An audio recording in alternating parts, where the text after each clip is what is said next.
sorry, that's the highlight. You're doing a stale salmon sandwich while Jimmy Carr stared at you. Okay, I feel there's like some sort of lawsuit coming.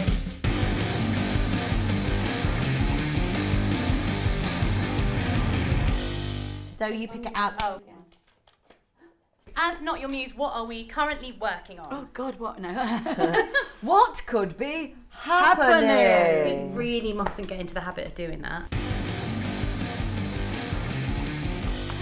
Well, it's Happenings, isn't it? Happenings is our current show. It is a play by John Berry, a new play. So we are taking that to Brighton Fringe. We've got 6 dates at the Fringe, at the Walrus, and then we're going to the Hope Theatre in London, and then we've got the Space booked. We're really excited about that. Live streaming at the Space. Live streaming as well. The Happenings has kind of inspired all the other little projects that we want to do, but I think that it's really special to us because it kind of brought us together, and it's got a message that we really believe in. That's why we've had to keep going with it. Somebody said to me the other day about why we were continuing with this one and why we hadn't done that with other things. And I said that I just couldn't let it go because I felt like if even one person saw it, it made such a difference to that one person.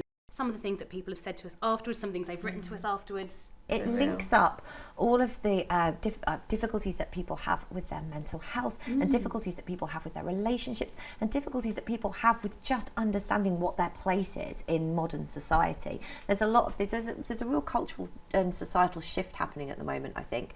And Happenings, without even really realising it was doing it, I think deeply touched a nerve. And we had no idea that's how it was going to go. Like usually when you perform a play, you hope for laughs. If you're doing a comedy, you hope for some kind of connection, but you know the reaction you want. And I think with Happenings, we had no idea. We just went out there and did it. And we're like, oh, people are saying things to us. People are contacting us about it, and we still don't know. And that's why we like it. Yeah, that's it. Every night is new, and every night we discover something else. Right, who's next? I think it's me next. I'm just going to take this. What's it kind of?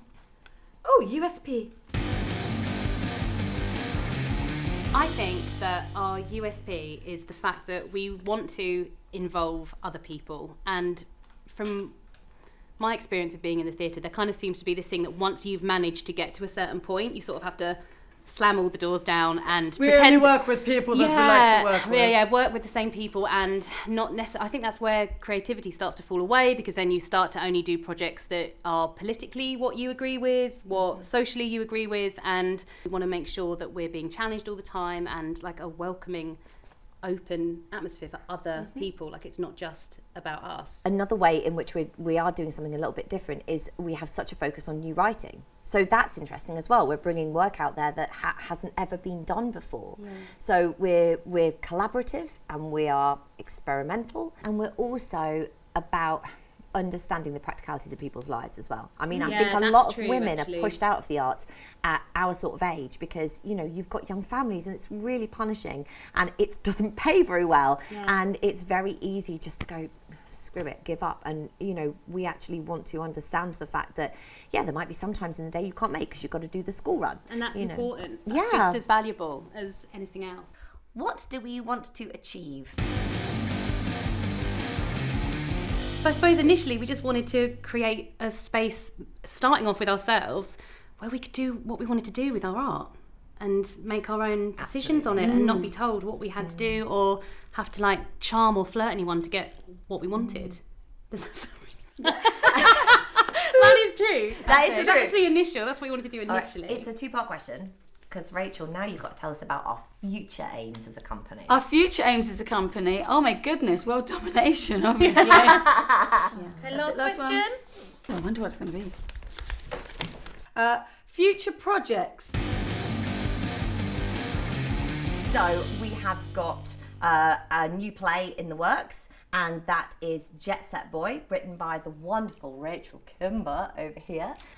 We also have a mentoring project that we're going to start up. I don't know if you want to talk a bit about that, Rachel. That's your baby. So mentoring projects are basically, it's sort of born out the idea of a bit of a connection we made with a couple of young graduates, students, that had written something, and it was amazing. I got to see it, and although they're amazingly talented, because they're so young, like no one takes them seriously. Like people won't give them a theatre space or anything, so we've kind of taken them under our wing, and we're going to be doing that. So we're also doing our open mic nights which is a platform for female writers that haven't been able to kind of get their work out there. And there's this disconnect between writers and performers. Performers need something to perform and practice on, and writers need people to hone and work on their stuff with them.